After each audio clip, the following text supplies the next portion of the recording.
Yes.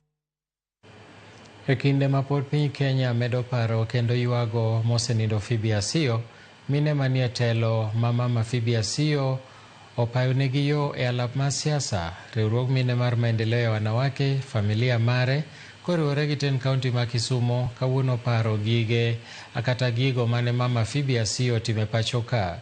Jafwambo marwa ma Kisumu Lilian Abeta ni kod ler mathoth.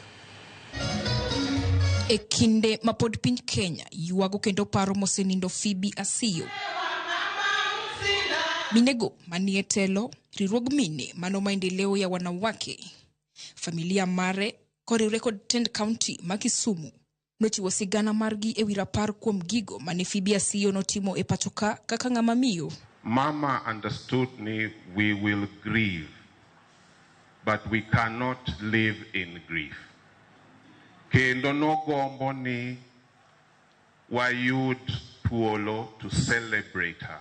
Romono manotelde kod Gavana Anyang' Nyong'o noparo mama Phoebe Asiyo kaka miyo mane jiwo mine kod nyithindo manyiri kokedo negi mondo gibed e telo. Campaign for women leadership. Kojiwo ni bende nosiro mine e yore mopogore pacho ka. The fight for multi-party democracy in this country.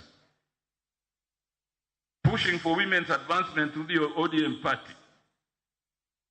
That was led by Phoebe Asiyo. Phoebe was a woman leader, but being a women leader did not confine him to the politics of women only. She saw himself as a leader in the ODM and a voice in the nation. Jaod bura ma kaunti ma Kisumu Ruth Odinga koriwre kod mine mamoko bende nochiwo sigana magiparo godo mama Phoebe Asiyo kagilero sir kod puonj mane omiyogi e alap mar siasa.